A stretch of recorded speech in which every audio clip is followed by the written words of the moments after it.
أعوذ بالله من الشيطان الرجيم. بسم الله الرحمن الرحيم.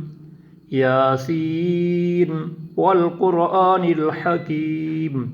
إنك لمن المرسلين على صراط مستقيم تنزيل العزيز الرحيم لتنذر قوما ما أنذر آباؤهم فهم غافلون لقد حق القول على أكثرهم فهم لا يؤمنون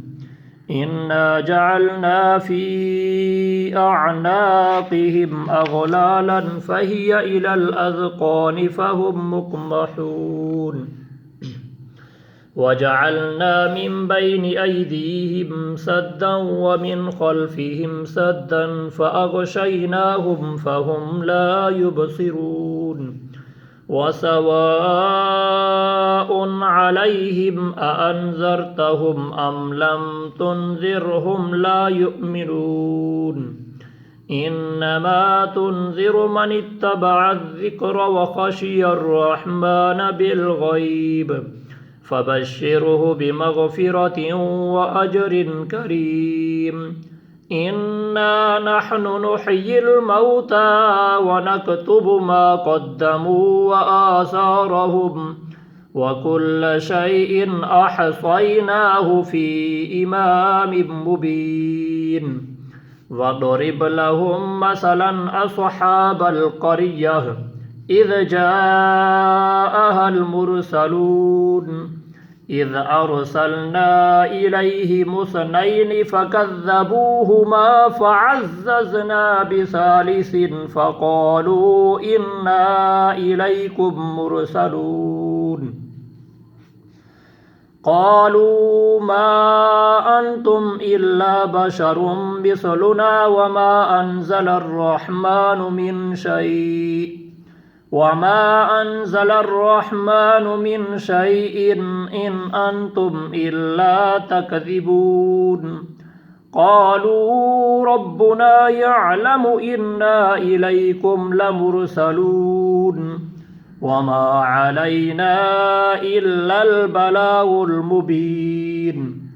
قالوا إنا تطيرنا بكم لئن لم تنتهوا لنرجمنكم وليمسنكم منا عذاب أليم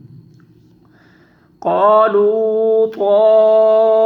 طائركم معكم أئن ذكرتم بل أنتم قوم مسرفون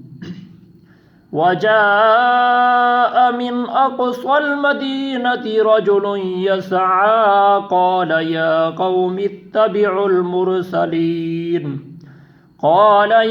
قوم اتبعوا المرسلين اتبعوا من لا يسألكم أجرا وهم مهتدون وما لي لا أعبد الذي فطرني وإليه ترجعون أأتخذ من دونه آلهة إن يردني الرحمن بضر لا تغني عني شفاعتهم شيئا ولا ينقذون إني إذا لفي ضلال مبين إني آمنت بربكم فاسمعون قيل ادخل الجنة قال يا ليت قومي يعلمون بما غفر لي ربي وجعلني من المكرمين وما أنزلنا على قومه من بعده من جند من السماء وما كنا منزلين إن كانت إلا صيحة واحدة فإذا هم خامدون يا حسرة على العباد ما يأتيهم من رسول إلا كانوا به يستهزئون ألم يروا كم أهلكنا قبلهم من القرون أنهم إليهم لا يرجعون وإن كل لما جميع لدينا محضرون وآية لهم الأرض الميتة أحييناها وأخرجنا منها حبا فمنه يأكلون وجعلنا فيها جنات من نخيل وأعناب وفجرنا فيها من العيون ليأكلوا من ثمره وما عملته أيديهم أفلا يشكرون سبحان الذي خلق الأزواج كلها مما تنبت الأرض ومن أنفسهم ومما لا يعلمون وآية لهم الليل نسلخ منه النهار فإذا هم مظلمون والشمس تجري لمستقر لها ذلك تقدير العزيز العليم والقمر قدرناه منازل حتى عاد كالعرجون القديم لا الشمس ينبغي لها أن تدرك القمر ولا الليل سابق النهار وكل في فلك يسبحون وآية لهم أنا حملنا ذريتهم في الفلك المشحون وخلقنا لهم من مثله ما يركبون وإن نشأ نغرقهم فلا صريخ لهم ولا هم ينقذون إلا رحمة منا ومتاعا إلى حين وإذا قيل لهم اتقوا ما بين أيديكم وما خلفكم لعلكم ترحمون وما تأتيهم من آية من آيات ربهم إلا كانوا عنها معرضين وإذا قيل لهم أنفقوا مما رزقكم الله قال الذين كفروا للذين آمنوا أنطعم من لو يشاء الله أطعمه إن أنتم إلا في ضلال مبين ويقولون متى هذا الوعد إن كنتم صادقين ما ينظرون إلا صيحة واحدة تأخذهم وهم يخصمون فلا يستطيعون توصية ولا إلى أهلهم يرجعون ونفخ في الصور فإذا هم من الأجداث إلى ربهم ينسلون قالوا يا ويلنا من بعثنا من مرقدنا هذا ما وعد الرحمن وصدق المرسلون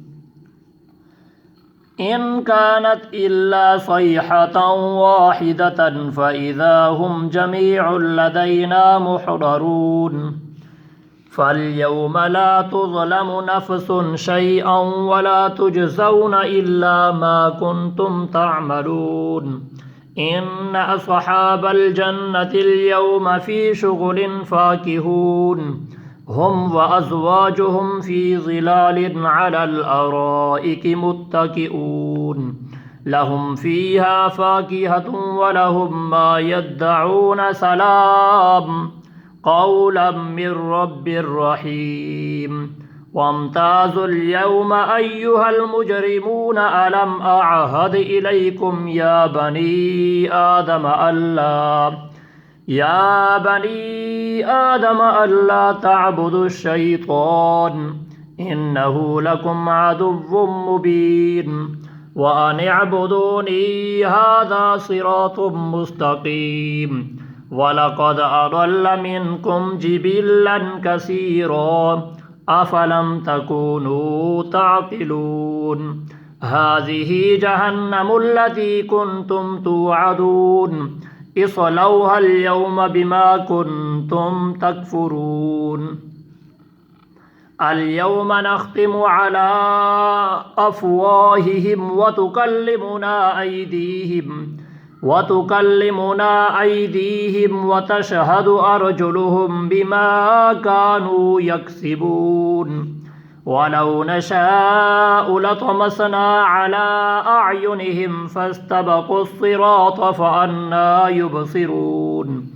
ولو نشاء لمسخناهم على مكانتهم فما استطاعوا مضيا ولا يرجعون ومن نعمره ننكسه في الخلق أفلا يعقلون وما علمناه الشعر وما ينبغي له إن هو إلا ذكر وقرآن مبين لينذر من كان حيا ويحق القول على الكافرين أولم يروا أنا خلقنا لهم مما عملت أيدينا أنعاما فهم لها مالكون وذللناها لهم فمنها ركوبهم ومنها يأكلون ولهم فيها منافع ومشارب أفلا يشكرون واتخذوا من دون الله آلهة لعلهم ينصرون لا يستطيعون نصرهم وهم لهم جند محضرون فلا يحزنك قولهم إنا نعلم ما يسرون وما يعلنون أولم ير الإنسان أنا خلقناه من نطفة فإذا هو خصيم مبين وضرب لنا مثلا ونسي خلقه قال من يحيي العظام وهي رميم قل يحييها الذي أنشأها أول مرة وهو بكل خلق عليم الذي جعل لكم من الشجر الأخضر نارا فإذا أنتم منه توقدون أوليس الذي خلق السماوات والأرض بقادر على أن يخلق مثلهم بلى وهو الخلاق العليم إنما أمره إذا أراد شيئا أن يقول له كن فيكون فسبحان الذي بيده ملكوت كل شيء وإليه ترجعون آمنت بالله صدق الله العظيم السلام علیکم ورحمۃ اللہ وبرکاتہ۔ میرے دوستو اور بھائیو، سورۃ یاسین ایندے فوائد کیا ہیں؟ ایندے جڑے فوائد ہیں ڈھیر سارے ہیں، انہیں دے وچوں فائدے دو ترے اساں دسا دیوں جو نبی کریم صلی اللہ تعالی علیہ وآلہ وبارک وسلم دا ارشاد پاک ہے، جو جیڑا بندہ صبح سویرے کو سورت یاسین پڑھ دے یا سن دے، پوری ڈیمہار اوندا جڑا ٹائم ہے صحیح انداز دے نال گزر ویسی اور اوکوں پورے ڈیہں دے اندر کوئی تکلیف نہ آوسی۔ دوجا جڑا فائدہ ہے وہ یہ ہے جو اگر کئی بندہ سکرات دے اندر ہے، 7 مبینے دے نال سورت یاسین پڑھو، اللہ تبارک و تعالی دی رحمت دے نال اودی جڑی جان ہے آسانی دے نال نکل ویسی۔ اگر بارش آ گئی ہے اور رکدی نہیں پئی، اتھاں کر بھی 2 رکعت نماز نفل ادا کر دے، سورت یاسین 7 مبین دے نال پڑھو، اللہ تبارک و تعالی دی رحمت جڑی ہے وہ رک ویسی۔ دوستو بھائیو، سورت یاسین دے ایندے کنے بھی ڈھیر فوائد ہیں۔ یقیناً سورت یاسین نال محبت رکھو۔ سورت یاسین قرآن پاک دا دل ہے۔ جڑا بندہ سورت یاسین کو دل دے اندر رکھ دے، دل دے اندر محفوظ کریں دے، یقیناً خوشیاں ہی پیندے۔ السلام علیکم ورحمۃ اللہ وبرکاتہ۔